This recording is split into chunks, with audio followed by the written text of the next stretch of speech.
తెలంగాణ రాష్ట్రం లోపల రాష్ట్ర ఏర్పాటు జరిగిన తర్వాత మొట్టమొదటి గ్రూప్ 1 నోటిఫికేషన్ వచ్చింది ఒక 11 సంవత్సరాల తర్వాత. అంటే 2011లో వచ్చినటువంటి నోటిఫికేషన్ తర్వాత మళ్ళీ నోటిఫికేషన్ మన రాష్ట్రంలో రాలేదు. 2022 లోపల నోటిఫికేషన్ వచ్చింది. మరి ఈ నోటిఫికేషన్ బేసిక్గా నియామకాల ప్రక్రియ జరగాలి తెలంగాణ రాష్ట్రంలో అని చెప్పేసి 1969 నుంచి జరుగుతున్నటువంటి ఉద్యమం ఏదైతే ఉందో 3 బేసిక్ ప్రిన్సిపల్స్ రియలైజ్ కావాలి తెలంగాణ రాష్ట్రం లోపల అని చెప్పేసి నీళ్లు నిధులు నియామకాలు అనేటువంటి విషయం లోపల ప్రతి ఒక్క తెలంగాణ పౌరుడు ఉద్వేగపరంగా వారి వారి స్థాయి లోపల వారి వారి పరిధి లోపల వారికి ఉన్నటువంటి సమయం లోపల వాళ్ళు రోడ్లెక్కారు, నిరసన వ్యక్తపరిచారు, రాస్తా రోకోలు చేశారు, సమ్మెలు చేశారు. అనేక రకాల కార్యకలాపాల వల్ల తెలంగాణ రాష్ట్రం సిద్ధించినటువంటి విషయం అందరికీ తెలిసినటువంటి విషయమే.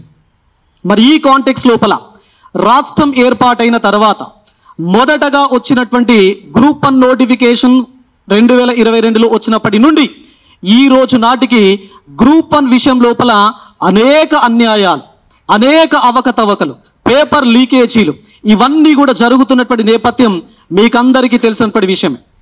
మరి ఇప్పుడు మార్చి 10వ తారీఖున ఏదైతే గ్రూప్ 1 మెయిన్స్కు సంబంధించిన రిజల్ట్స్ను అనౌన్స్ చేయడం జరిగిందో టీజీపీఎస్సీ వాళ్ళు, ఆ రిజల్ట్ వెనక ఆ రిజల్ట్ను ఒకసారి ఒక కామన్ మ్యాన్ తెలంగాణ రాష్ట్రం లోపల ఎవరికైనా గనక చూపిస్తే ఆ రిజల్ట్ యొక్క నేపథ్యం ఒకసారి ఒక 1 అవర్ గనక అనాలిసిస్ చేస్తే అందులో ఎంత దారుణమైనటువంటి అన్యాయాలు జరిగాయో మనకు కళ్ళకు గట్టినట్టుగా తెలుస్తూ ఉంటుంది.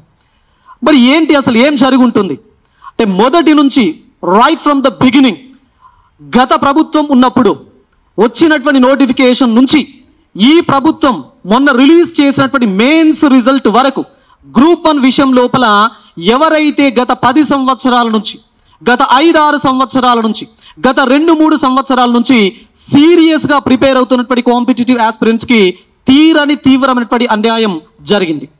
మరి మొదటగా వచ్చినటువంటి నోటిఫికేషన్ గత ప్రభుత్వం లోపల మనకు జీవో నంబర్ 55 ప్రాతిపదికన ప్రభుత్వాలు ఏమైనా ఉండొచ్చు, బట్ ఒక నిరుద్యోగ పక్షపాతిగా నిరుద్యోగులకు న్యాయం జరగాలి అని చెప్పేసి ఒక దృఢమైనటువంటి కాంక్ష ఉన్నటువంటి వ్యక్తిగా గత ప్రభుత్వం ఇచ్చినటువంటి జీవో నంబర్ 55 ఒక సోషల్ జస్టిస్కు మరొక రూపం. అలాంటి సోషల్ జస్టిస్కు కారణమైనటువంటి జీవో నంబర్ 55ని కొట్టేశారు ఈ ప్రస్తుత ప్రభుత్వం. దాన్ని తీసి జీవో నంబర్ 29 తీసుకురావడం జరిగింది.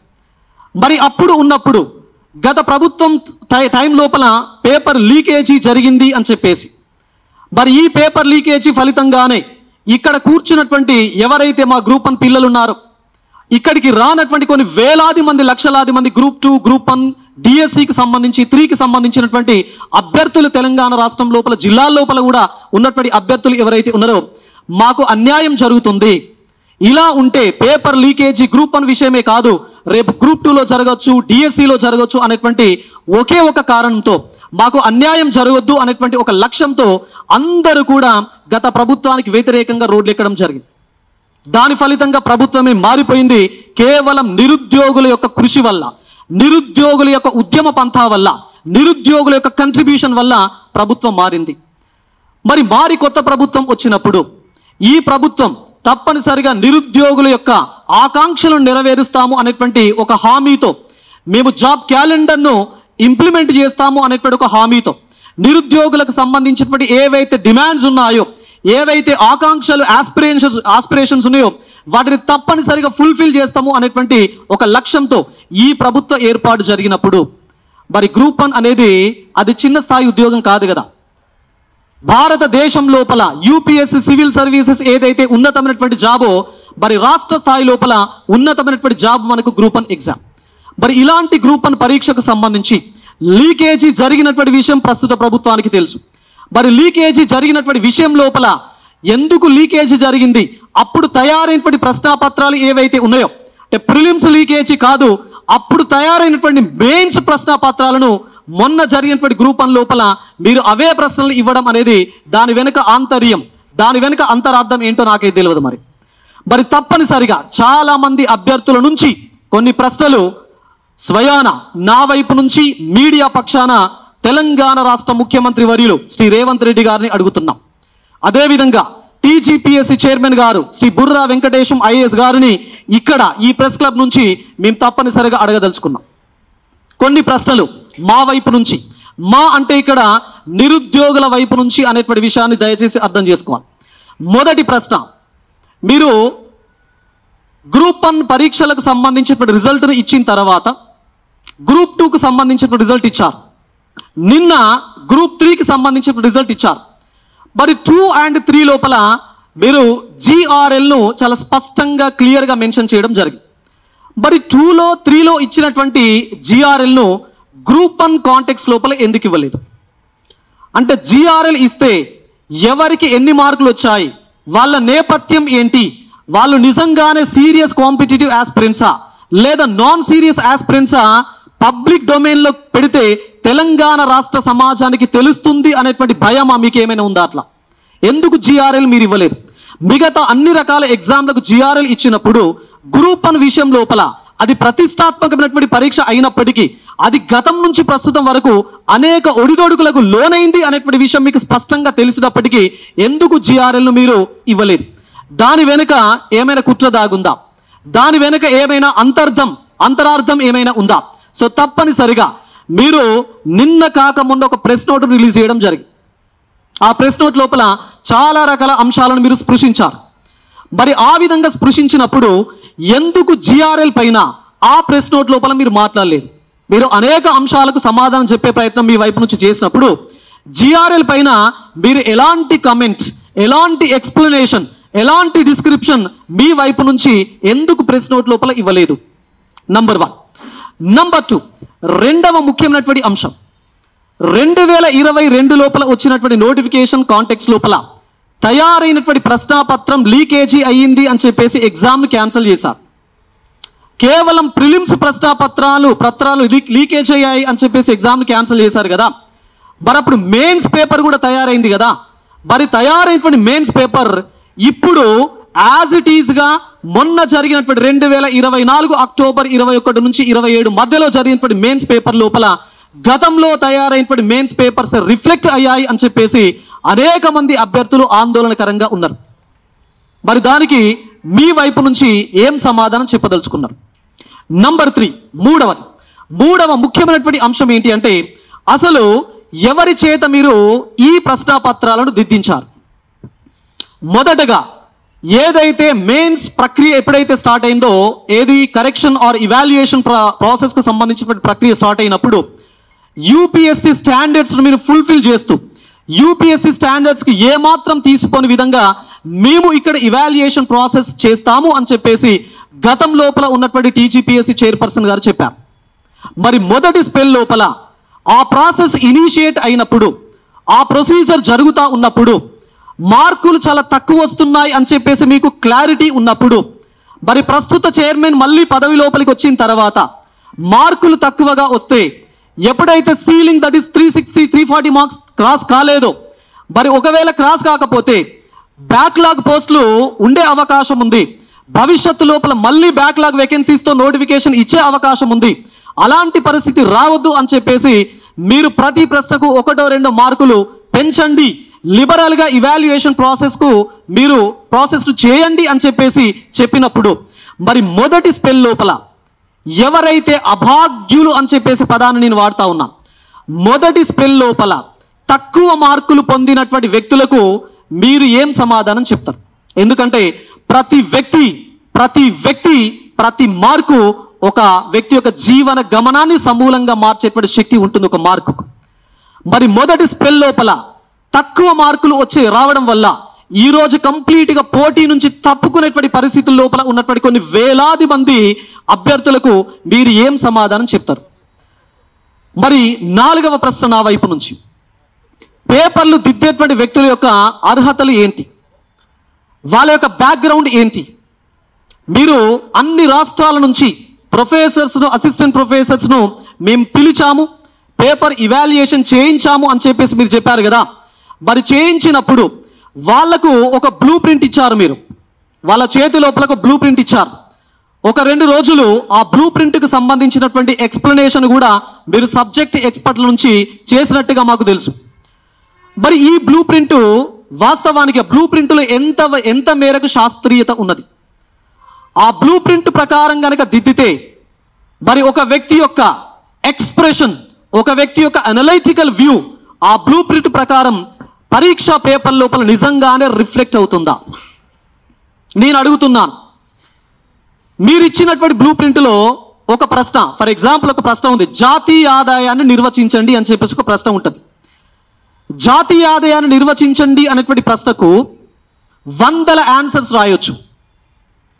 జాతీయ ఆదాయం యొక్క నిర్వచనం పైన 100 మంది ఎకానమిస్టులు, 100 సంస్థలు, 100 మంది స్కాలర్సు చాలా రకాల డెఫినేషన్స్ ఇచ్చారు. మరి ఈ 100 మంది లోపల రాస్తున్నటువంటి 1000 మంది యువత, 1000 మంది అభ్యర్థులు రకరకాల స్టాండర్డ్ డెఫినేషన్స్ రాసుంటారు. మరి మీరు ఇచ్చినటువంటి బ్లూ ప్రింట్ లోపల ఒకే ఒక డెఫినేషన్ మీరు ఇచ్చి ఉంటారు. అంటే పేపర్ ఇవాల్యుయేటర్ ఎవరైతే ఉన్నారో మీరు ఇచ్చినటువంటి డెఫినేషన్ ఒకవేళ అభ్యర్థి వారి యొక్క పేపర్ లోపల రాస్తేనే ఆ ప్రశ్నకు మీరు మార్కులు ఇవ్వండి అని చెప్పేసి మీరు ఒక బ్లూ ప్రింట్ ఇచ్చి ఉంటారు. మరి రకరకాలుగా ఒక కాన్సెప్ట్కు డెఫినేషన్ ఉన్నప్పుడు మీరు ఏ విధంగా ఆ కాన్సెప్ట్ను, ఆ ఆన్సర్ను మీరు ఇవాల్యుయేట్ చేస్తారు?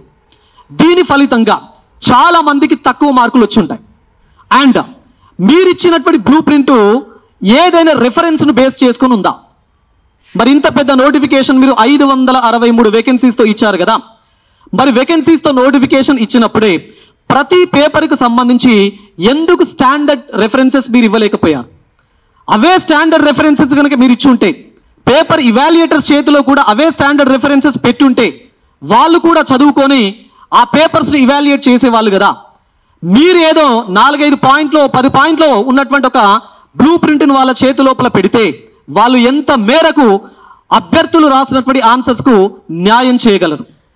అండ్ మీరు ఎవరినైతే రిక్రూట్ చేసుకోవడం జరిగిందో పేపర్ ఇవాల్యుయేటర్స్గా, మరి వారి యొక్క క్వాలిఫికేషన్స్ ఏంటి? ఇక్కడ గ్రూప్ 1 లోపల ఉన్నటువంటి 6 పేపర్స్ యొక్క ఆ పేపర్స్కు వీళ్ళ క్వాలిఫికేషన్స్కి అసలు ఏమైనా రిలవెన్స్ ఉందా? మొదటి స్పెల్ లోపల నేను ఒక సైన్స్ అండ్ టెక్నాలజీకి సంబంధించినటువంటి నిష్ణాతుడిగా నేను చెప్తా ఉన్నాను, ఆ సబ్జెక్ట్ పైన మాట్లాడుతున్నాను. సైన్స్ అండ్ టెక్నాలజీ లోపల 2 సెగ్మెంట్స్ ఉన్నాయి. మొదటి సెగ్మెంట్ కాంటెంపరీ ఇష్యూస్ ఉంటాయి. ఈ కాంటెంపరీ ఇష్యూస్ లోపల అంతరిక్షానికి సంబంధించినటువంటి జ్ఞానం ఉంటుంది, రోబోటిక్స్కి సంబంధించిన జ్ఞానం ఉంటుంది, నానో టెక్నాలజీకి సంబంధించినటువంటి జ్ఞానం ఉంటుంది, శాస్త్ర సాంకేతిక విధానాలు ఉంటాయి, డిజాస్టర్ మేనేజ్మెంట్ ఉంటుంది, అర్బనైజేషన్కు సంబంధించినటువంటి జ్ఞానం ఉంటుంది, ఇన్ఫర్మేషన్ టెక్నాలజీకి సంబంధించినటువంటి అంశాలు ఉంటాయి. మరి మీరు ఎవరిని ఇవాల్యుయేటర్స్గా మీరు తీసుకున్నారు? ఫిజిక్స్ లోపల పీజీ పూర్తయినటువంటి ఒక అసిస్టెంట్ ప్రొఫెసర్ను, కెమిస్ట్రీ లోపల పీజీ పూర్తి చేసినటువంటి ఒక అసిస్టెంట్ ప్రొఫెసర్ను, లైఫ్ సైన్సెస్ లోపల పీజీ పూర్తి చేసినటువంటి ఒక అసిస్టెంట్ ప్రొఫెసర్ను మీరు తీసుకొని ఈ మొదటి స్పెల్ లోపల ఇవాల్యుయేటర్స్గా మీరు తీసుకొని ఇవాల్యుయేషన్ చేయించారు. వీరికి ఎవరికైనా మారుతున్నటువంటి న్యూట్రియన్స్ పైన అవగాహన ఉంటుందా? వాళ్ళ సబ్జెక్టును నేను తప్పుపట్టలేదు దయచేసి, వారి సబ్జెక్టు లోపల వారు నిష్ణాతులే, కానీ context is different, relevance is different. మరి వారు చదువుకున్నటువంటి జ్ఞానానికి ఇక్కడ అడుగుతున్నటువంటి ప్రశ్నలకు అసలు సంబంధం ఏమైనా ఉందా? మరి ఎలాంటి రిలవెన్స్ లేకుండా మీరు పేపర్ను ఇవాల్యుయేట్ చేయించినప్పుడు నిజంగానే అనలైటికల్ ఓరియంటేషన్తో ఒక అభ్యర్థి రాసినటువంటి ఆన్సర్స్కి న్యాయం జరిగిందా? అలా న్యాయం జరగక ఈరోజు మీరు కేవలం బ్లూ ప్రింట్ కూడా ఇంగ్లీష్ మీడియం లోపల బ్లూ ప్రింట్ ఇచ్చారు, దాన్ని ట్రూ ట్రాన్స్లేషన్ చేసి గూగుల్ ట్రూ ట్రాన్స్లేషన్ చేసి తెలుగు లోపల బ్లూ ప్రింట్ ఇచ్చారు. అసలు తెలుగు మీడియం స్టూడెంట్కే మీరు ఇచ్చినటువంటి బ్లూ ప్రింట్ తెలుగులోనే అర్థం కానటువంటి పరిస్థితి. మరి ఇలాంటి కాంటెక్స్ లోపల ఇవాల్యుయేటర్స్ రాసినటువంటి ఆన్సర్స్కి ఎంత న్యాయం చేశారు? పేపర్ 6 తెలంగాణ ఉద్యమం ఉంది. అసలు తెలంగాణ ఉద్యమాన్ని మీరు ఎవరితో దిద్దించారు? అభ్యర్థులకు ఉన్నటువంటి సమాచారం ప్రకారం, మాకున్నటువంటి సమాచారం ప్రకారము ఆంధ్ర ప్రాంతానికి సంబంధించినటువంటి ప్రొఫెసర్స్, అసిస్టెంట్ ప్రొఫెసర్లతో మీరు తెలంగాణ ఉద్యమం యొక్క పేపర్లను దిద్దించారు అని చెప్పేసి మాకు సమాచారం ఉంది. దీనిపైన మీ యొక్క క్లారిఫికేషన్ మాకు కావాలి. ఎందుకంటే తెలంగాణ ఉద్యమమే ఒక ఎమోషన్, తెలంగాణ ఉద్యమం ఒక భావోద్వేగం. మరి ఆ భావోద్వేగంతో ఉన్నటువంటి ఈ అభ్యర్థులు వారి యొక్క భావోద్వేగాలను పేపర్ పైన ఆన్సర్స్ రూపం లోపల రిఫ్లెక్ట్ చేసినప్పుడు మరి అదే భావోద్వేగంతో అదే భావోద్వేగాలు కలిగినటువంటి ఒక ఇవాల్యుయేటర్ ఆ పేపర్ను ఇవాల్యుయేట్ చేసేటప్పుడు తప్పనిసరిగా న్యాయం జరగడానికి అవకాశం అనేది ఉంటుంది. మరి ఇలాంటి కాంటెక్స్ట్ లోపల ఎలాంటి రిలవెన్స్ లేకుండా ఉండేటువంటి ఒక ప్రొఫెసర్ను తీసుకొచ్చి మీరు ఆ పేపర్ను ఇవాల్యుయేట్ చేసినప్పుడు మరి న్యాయం ఏ విధంగా జరుగుతుంది? మరి ఇవన్నీ సమాధానాలు తప్పనిసరిగా మీ వైపు నుంచి అభ్యర్థులు అండ్ మేము కోరుకుంటున్నాం. అండ్ 4వ అంశం, మీరు పేపర్ ఇవాల్యుయేషన్కు సంబంధించి ఇవాల్యుయేటర్స్కి మీరు ఆన్సర్ స్క్రిప్టులను ఇచ్చారు. ఒక స్క్రిప్టును ఎన్ని నిమిషాలు దిద్దమని చెప్పేసి వారికి మీరు ఇన్స్ట్రక్షన్స్ ఇచ్చారు. మాకున్నటువంటి సమాచారం ప్రకారం ఒక 50 మార్కుల సెగ్మెంట్ అంటే ఒక యూనిట్ ఒక పార్ట్ ఏదైతే ఉందో ఒక పార్ట్లో 5 యూనిట్స్ ఉంటా అంటే 50 మార్కులు ఉంటా. ఈ 50 మార్కుల పార్ట్ను దిద్దాలి అని చెప్పేసి రోజుకు ఒక ఇవాల్యుయేటర్కు మీరు 80 పేపర్లు ఇచ్చినట్టుగా మాకు సమాచారం ఉంది. అంటే 80 స్క్రిప్టులు ఒక అభ్యర్థికి అంటే ఇవాల్యుయేటర్కి ఒక రోజుకి ఇస్తే ఆ ఇవాల్యుయేటర్ ఒక రోజులో 8 గంటలు ఇవాల్యుయేషన్ చేస్తే 50 మార్కులకు సంబంధించి 8 గంటలు అంటే 480 నిమిషాలు. 480 నిమిషాల లోపల ఒక ఇవాల్యుయేటర్ 80 స్క్రిప్టులు దిద్దితే యావరేజ్గా 50 మార్కులు అంటే 5 ప్రశ్నలు. 5 ప్రశ్నలు దిద్దడానికి 480/80 మనకు మొత్తం 6 నిమిషాల టైం పడుతుంది. అంటే 5 ప్రశ్నలు 50 మార్కులు 6 నిమిషాలు. అంటే సగటున నిమిషం 15 నిమిషం 20 నిమిషాల లోపల ఒక 10 మార్కుల ప్రశ్నను ఒక ఇవాల్యుయేటర్ ఎంత చదువుతాడు? 2 పేజీలు చదివి ఆ ఉన్నటువంటి ఆన్సర్ను అనాలిసిస్ చేసి ఆ ఆన్సర్ నిజమైన కరెక్ట్గా ఉందా అని చెప్పేసి ఆ ఇవాల్యుయేటర్ భావించి మార్కులు వేస్తే నిమిషం 15 నిమిషం 20 నిమిషాల లోపల వేయగలడా? మరి అంత హడావిడిగా అంత ఆతృతతో దిద్దించాల్సినటువంటి అవసరం ఏమొచ్చింది? నవంబర్ 1 నుంచి జనవరి 31 వరకు 3 నెలలుగా మీరు 6 పేపర్లకు సంబంధించి ఇంగ్లీష్తో కలిపి 7 పేపర్లకు సంబంధించినటువంటి ఇవాల్యుయేషన్ ప్రాసెస్ను మీరు పూర్తి చేశారు కదా. జనవరి 31 ఎందుకు కట్ ఆఫ్? మీకు జనవరి 31 ఎందుకు కట్ ఆఫ్? మీరు మొన్న రిలీజ్ చేసినటువంటి ప్రెస్ నోట్ లోపల ఒక పదాన్ని ఒక అంశాన్ని ఒక లైన్ను చాలా క్లియర్గా మెన్షన్ చేశారు కదా. మీరు ఏం మెన్షన్ చేశారు? సోషల్ మీడియా లోపల కొన్ని వదంతులు కొన్ని పుకార్లు కంప్లీట్గా స్ప్రెడ్ అవుతున్నాయి. ఇవాల్యుయేషన్ అవకతవకలు జరిగాయి అని చెప్పేసి కుట్రలు జరిగాయి అని చెప్పేసి మా పైన కొన్ని పుకార్లు వస్తున్నాయి, ఇవి నమ్మకండి అని ఒక ప్రెస్ నోట్ మీరు రిలీజ్ చేశారు కదా. మరి ఆ ప్రెస్ నోట్ లోపల ఇంకొక మాట కూడా మీరు మాట్లాడారు కదా, TSPSC is a recruiting agency. TSPSC అనేది ఒక రిక్రూటింగ్ ఏజెన్సీ. ఇది భవిష్యత్ తెలంగాణ సమాజం లోపల పబ్లిక్ సర్వీస్ చేయదలుచుకున్నటువంటి అత్యున్నత స్థాయి అత్యున్నతమైనటువంటి హోదా ఉన్నటువంటి గ్రూప్ అని అధికారులను మెరిటోరియస్ అధికారులను మేము రిక్రూట్ చేసేటువంటి ఏజెన్సీ అనేటువంటి ఒక పదాన్ని మీరు వాడారు కదా. మరి అంత పెద్ద పదాన్ని మీరు వాడినప్పుడు మెరిటోరియస్ స్టూడెంట్స్ని మెరిటోరియస్ క్యాండిడేట్స్ని మీరు రిక్రూట్ చేస్తున్నాం అని చెప్పేసి మీరు భావించినప్పుడు ఎందుకు 3 నెలల సీలింగ్ అని చెప్పేసి నేను అడుగుతున్నా. 6 నెలలు పేపర్లు దిద్దితే మీకేమైనా అభ్యంతరమా? రాష్ట్ర ప్రభుత్వానికి ఏమైనా నష్టం జరుగుతుందా? లేదా మీకేమైనా టైం వేస్ట్ అవుతుందా? లేదా పరీక్ష రాసినటువంటి అభ్యర్థులు ఏమైనా డిమాండ్ చేశారా మిమ్మల్ని? మీరు 3 నెలలు మాత్రమే దిద్దండి, 3 నెలల లోపల మాత్రమే మాకు రిజల్ట్ ఇవ్వండి అని చెప్పేసి ఎవరైనా ఒక అభ్యర్థి మీకు ఏమైనా లెటర్ రాసారా? మీకు ఏమైనా రిప్రజెంటేషన్ ఇచ్చారా? లేదా రోడ్డు పైన కూర్చొని మాకు 3 నెలలలోపే మాకు రిజల్ట్ కావాలి అని చెప్పేసి మిమ్మల్ని ఎవరైనా అడిగారా?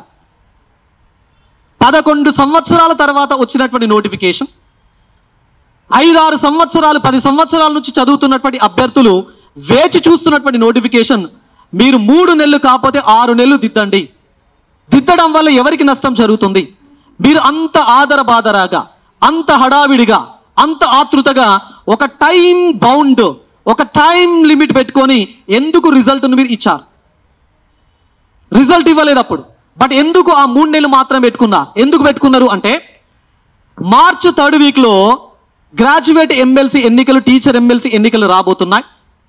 కాబట్టి జనవరి 31 వరకు పేపర్ ఇవాల్యుయేషన్ జరిపి ఫిబ్రవరి 1st or 2nd వీక్ లోపల రిజల్ట్ కనుక ఇస్తే గ్రూప్ 1, 2, 3 ఇస్తే గవర్నమెంట్ ఎలక్షన్స్కి పోతుంది అని చెప్పేసి భావించి ఈ టైం 3 నెలలు పెట్టుకున్నారు మీరు.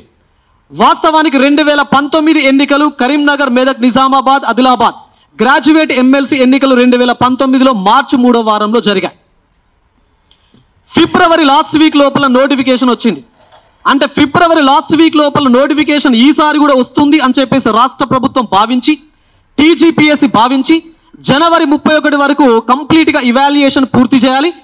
ఫిబ్రవరి 1st or 2nd వీక్ లోపల రిజల్ట్ ఇస్తే ప్రభుత్వం ఎన్నికలకు పోతుంది అని చెప్పేసి మీరు అప్రమత్తమై మీరు హడావిడి వేసి 3 నెలల లోపల హడావిడిగా క్వాలిఫికేషన్ లేనటువంటి ఏమాత్రం రిలవెంట్ కానటువంటి ప్రొఫెసర్స్, అసిస్టెంట్ ప్రొఫెసర్ల చేత మీరు పేపర్లు దిద్దించి ఈరోజు కొన్ని లక్షలాది మంది, వేలాది మంది అభ్యర్థుల యొక్క ఉసురుకు మీరు కారణమయ్యారు. కానీ అన్ఫార్చునేట్లీ ఫిబ్రవరి లాస్ట్ వీక్ లోపల రావాల్సినటువంటి ఎలక్షన్ నోటిఫికేషన్ జనవరి 29 రోజు రావడంతో మీరు చేతులెత్తేసేటువంటి పరిస్థితి వచ్చింది. అంటే జనవరి 31 మీరు సీలింగ్ పెట్టుకున్నారు, జనవరి 29 రోజునే ఎలక్షన్ నోటిఫికేషన్ రావడం వల్ల మీరు ఎలక్షన్ కోడ్ అనేటువంటి పేరు చెప్పి మొన్న మార్చి 10వ తారీఖున మీరు రిజల్ట్ను అనౌన్స్ చేయడం జరిగింది. అంటే వీటన్నింటికి తప్పనిసరిగా ఒక విశ్లేషణాత్మక రూపంలో, ఒక నిర్మాణాత్మకమైనటువంటి రీతి లోపల మీ వైపు నుంచి సమాధానాలు మీరు మొన్న ఏ విధంగానైతే ప్రెస్ నోటును రిలీజ్ చేశారో ఆ ప్రెస్ నోట్ లోపల మాకు అకౌంటబిలిటీ ఉన్నది, మాకు ట్రాన్స్పరెన్సీ ఉన్నది అని చెప్పేసి మీరు ప్రెస్ నోట్ రిలీజ్ చేశారు కదా.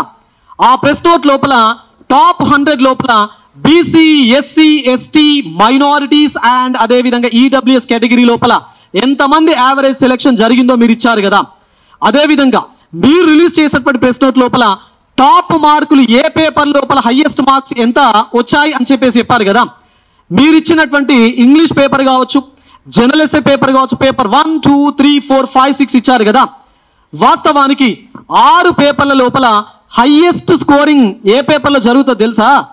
Paper 1 general essay, paper 5 science and technology and data interpretation, paper 6 Telangana ఉద్యమం. మీరు Indian polity, governance, Indian history, Telangana history, society ఈ పేపర్లు, ఈ సెగ్మెంట్ లోపల ఒక అభ్యర్థి ఎంత విశ్లేషణాత్మకంగా రాసినా మార్కులు స్కోర్ కావు. ఇది అందరికీ తెలిసినటువంటి విషయం. ఏమాత్రం స్కోరింగ్కు అవకాశం లేనటువంటి పేపర్ల లోపల హైయెస్ట్ మార్కులు వచ్చినాయి. స్కోరింగ్ అత్యద్భుతంగా చేయగలిగినటువంటి పేపర్ 1, పేపర్ 5, పేపర్ 6 లోపల అతి తక్కువ హైయెస్ట్ స్కోర్స్ వచ్చినాయి. పేపర్ 1 జనరల్ ఎస్ఏలో 97.5 marks score highest score. Telangana ఉద్యమంలో highest score 100. Science and technology data interpretation లోపల హైయెస్ట్ స్కోర్ 96.5 మార్క్స్. ఎలా ఇది? ఏ పేపర్లనైతే అత్యద్భుతమైనటువంటి రీతి లోపల స్కోర్ చేయడానికి అవకాశాలు పుష్కలంగా ఉన్నాయో అందులోపల స్కోరింగ్ లేదు. ఏ పేపర్ అయితే ఎంత రాసినా కూడా ఇవాల్యుయేషన్ చేసేటువంటి వ్యక్తి, ఇవాల్యుయేటర్ సాటిస్ఫై కాడో ఆ పేపర్లో అత్యద్భుతమైనటువంటి రీతి లోపల హైయెస్ట్ స్కోర్స్ వచ్చాయి. ఇది ఎలా సాధ్యమైంది? ఇది ఇలా ఉంటే మీరిచ్చినటువంటి ప్రెస్ నోట్ లోపల అన్ని రకాల అంశాలను స్పృశించారు. I thankful to you. మరి ఎందుకు మొన్నటి నుంచి మీరు రిజల్ట్ ఇచ్చినప్పటి నుంచి ఈ రోజు వరకు తెలుగు మీడియం అభ్యర్థులు మాకు అన్యాయం జరిగింది, మాకు నష్టం జరిగింది, మాకు తక్కువ మార్కులు వచ్చాయి, మేము గత 5-6 సంవత్సరాలు 10 సంవత్సరాల నుంచి ప్రిపరేషన్లో ఉన్నాము, మేము విశ్లేషణాత్మక రీతిలో మా వైపు నుంచి ఆన్సర్స్ రాసాము, మా ఎక్స్ప్రెషన్ ప్రాపర్ వే లోపల ఈ ఎగ్జామ్ పేపర్ పైన రిఫ్లెక్ట్ అయింది అని చెప్పేసి వాళ్ళు వివిధ రకాల మాధ్యమాల ద్వారా మీ దృష్టికి తీసుకొచ్చేటువంటి ప్రయత్నం చేసినప్పుడు మరి ఆ అంశాన్ని మీరు ఎందుకు ఓవర్కమ్ చేయలేకపోయారు? ప్రెస్ నోట్ లోపల అన్ని అంశాలను మెన్షన్ చేశారు కదా. నేను ఈ వేదిక నుంచి మిమ్మల్ని అడుగుతున్నా, మీరిచ్చినటువంటి రిజల్ట్ లోపల టాప్ 100 ఎవరైతే మార్క్స్ వచ్చాయో ఆ టాప్ 100 మార్క్స్ లోపల ఎంతమంది ఇంగ్లీష్ మీడియం స్టూడెంట్స్ ఉన్నారు, ఎంతమంది తెలుగు మీడియం స్టూడెంట్స్ ఉన్నారో మీకు సెపరేట్ చేయడం పెద్ద మ్యాటర్ కాదు, పెద్ద డిఫికల్టీ థింగ్ కాదు.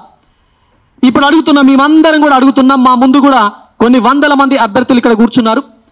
ఒకటే అడుగుతున్నాం, direct question and straight question to the government of Telangana and the chairman of TGPSC. Direct question. ఈ రోజు సాయంత్రం వరకు 100నే మేము అడిగేది కూడా టాప్ 100 ఎవరైతే మొన్న మీరు రిజల్ట్ పెట్టినటువంటి గ్రూప్ 1 మెయిన్ సెలెక్టెడ్ క్యాండిడేట్స్ యొక్క లిస్ట్ ఏదైతే ఉందో అందులో టాప్ 100లో ఎంతమంది ఇంగ్లీష్ మీడియం స్టూడెంట్స్ ఉన్నారు, ఎంతమంది తెలుగు మీడియం స్టూడెంట్స్ ఉన్నారు? మీకు 100 కూడా ఇబ్బంది అవుతే 200 టాప్ 200 పెట్టండి, టాప్ 300 పెట్టండి. అందులో టాప్ 100లో మినిమం 15-20 మంది కూడా 10 మంది కూడా తెలుగు మీడియం స్టూడెంట్స్ వెళ్ళరు.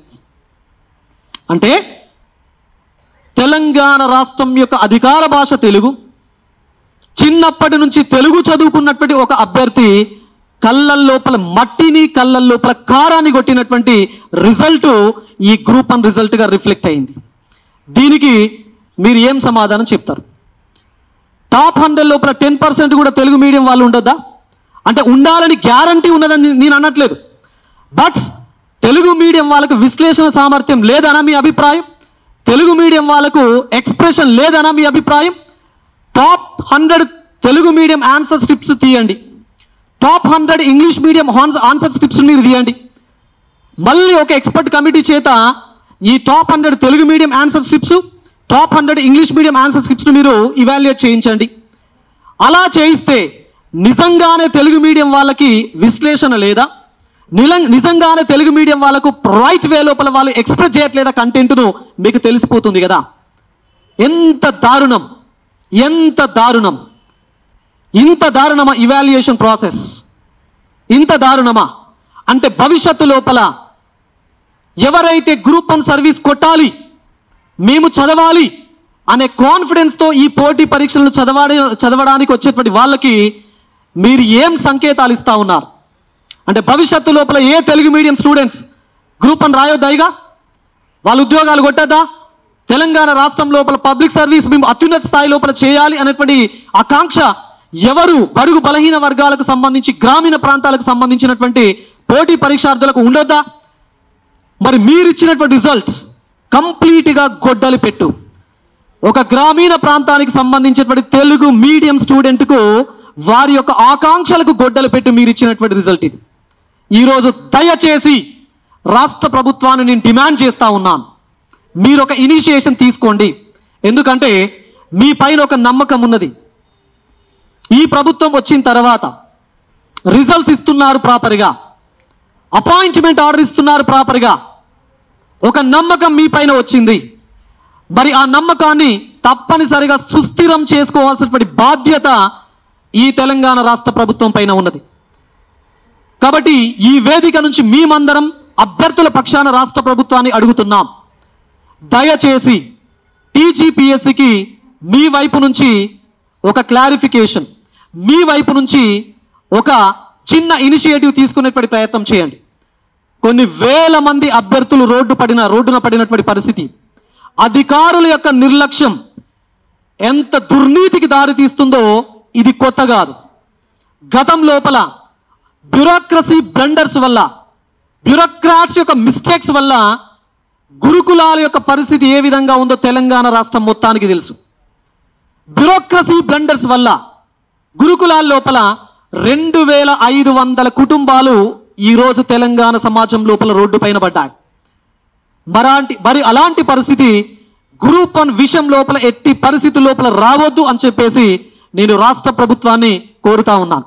దయచేసి ఒక స్టెప్ మీరు ముందుకు రండి, నిరుద్యోగులకు ఒక నమ్మకాన్ని కల్పించండి. మీ వైపు నుంచి మేము నిరుద్యోగుల పక్షాన నిలబడి ఉన్నాం అని చెప్పేసి ఒక భరోసాను ప్రభుత్వం వైపు నుంచి కల్పించాలి అని చెప్పేసి మేము ప్రభుత్వాన్ని రిక్వెస్ట్ చేస్తూ ఉన్నాం.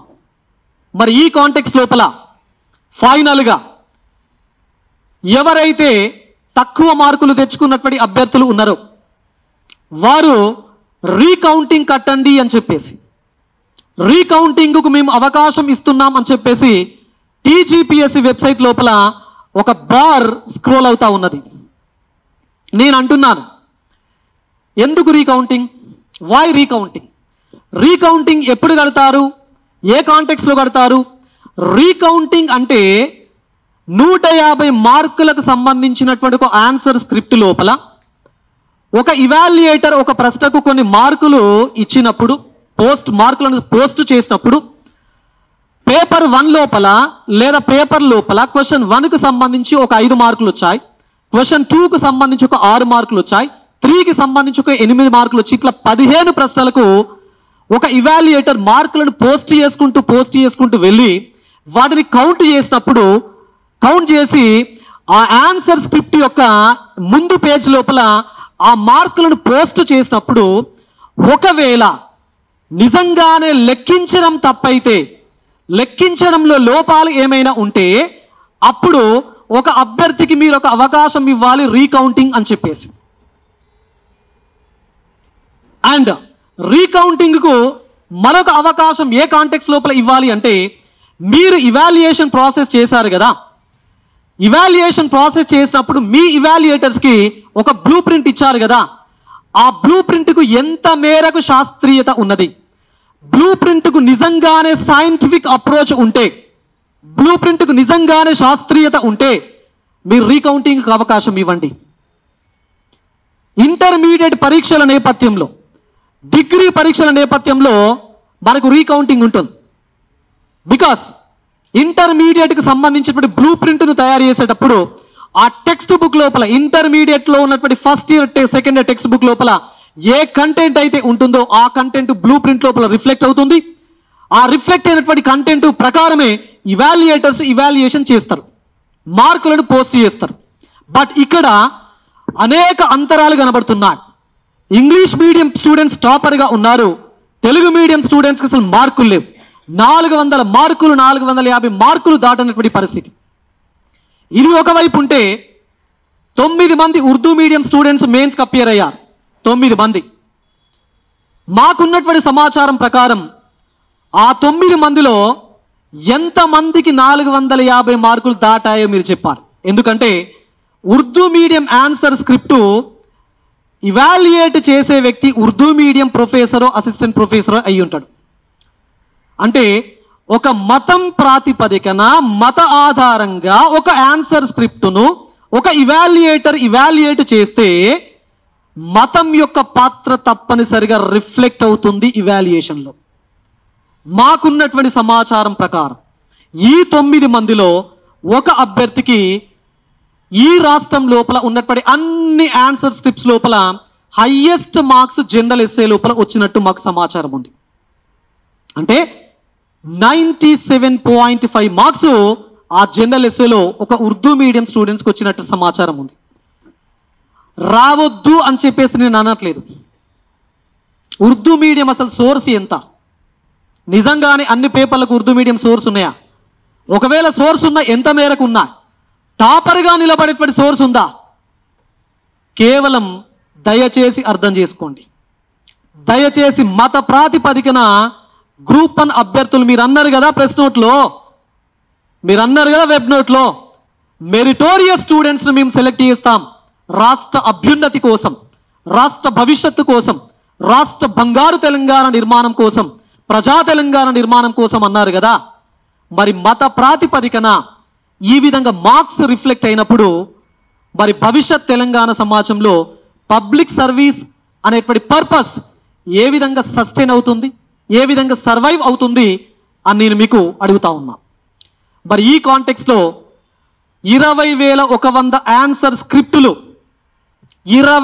సుమారు 20,100 ఆన్సర్ స్క్రిప్టులు రీకౌంటింగ్ కాదు, రీవాల్యుయేషన్ చేయాలి అని చెప్పేసి ఈ వేదిక నుంచి మేము రిక్వెస్ట్ చేస్తున్నాం, డిమాండ్ కూడా చేస్తా ఉన్నాం. ఎందుకు డిమాండ్ అనేటువంటి పదాన్ని వాడుతున్నానంటే, ఒక అభ్యర్థికి నష్టం జరిగిన rule of law, equal justice, social justice జరగాలి అంటే ఒక అభ్యర్థికి నష్టం జరిగినా తప్పనిసరిగా బాధ్యత మీరు తీసుకోవాలి. అలా కొన్ని 100 మందికి 1000 మందికి నష్టం జరిగితే మీరు 3 నెలలు దిద్దారు కదా, మరొక 3 నెలలు ఇవాల్యుయేషన్ చేయండి, తప్పేముంది? రాష్ట్ర నిర్మాణం కోసమే కదా, రాష్ట్ర భవిష్యత్తు కోసం రిక్రూట్ చేసే, సెలెక్ట్ చేసుకునేటువంటి ఇంత మంచి అధికారులను మనం ఎంపిక చేసుకునేటువంటి ప్రక్రియలో ఒకవేళ ఇలా అన్యాయానికి గురైనటువంటి వ్యక్తులు ఉన్నప్పుడు, వాళ్ళకు న్యాయం చేయాల్సినటువంటి బాధ్యత మన పైన ఉన్నప్పుడు మరొక 3 నెలలు, మరొక 4 నెలలు ఈ ఇవాల్యుయేషన్ చేయడం వల్ల ఎవరికైనా నష్టం జరుగుతుందా? ఒకవేళ ఆ ఇవాల్యుయేషన్కు సంబంధించినటువంటి డబ్బులు ఏమైనా కావాలనుకుంటే మేమందరం కలిపి తప్పనిసరిగా ఆ డబ్బులు ఇస్తాం. మీకు రాష్ట్ర ప్రభుత్వానికో లేకపోతే టీజీపీఎస్కో ఇబ్బంది అవుతే తప్పనిసరి we're ready to provide that amount.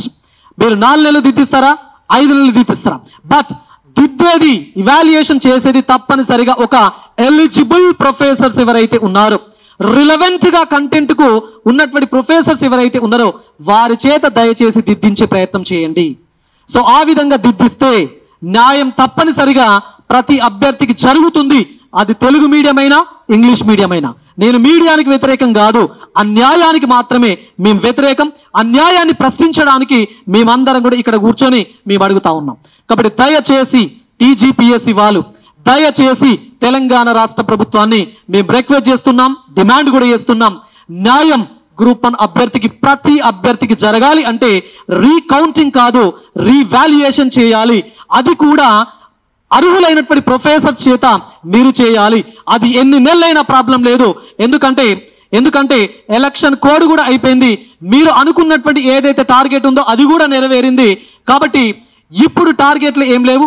6 నెలలు దిద్దిస్తారా, 4 నెలలు దిద్దిస్తారా మీ ఇష్టం. కానీ 20,100 అభ్యర్థులకు తప్పనిసరిగా న్యాయం జరిగింది అనేటువంటి నమ్మకాన్ని మీరు కల్పిస్తారు అని చెప్పేసి మేము నమ్ముతున్నాం. మేము అదేవిధంగా మీ వైపు నుంచి ఆశిస్తున్నాం, మేము కోరుకుంటున్నాం.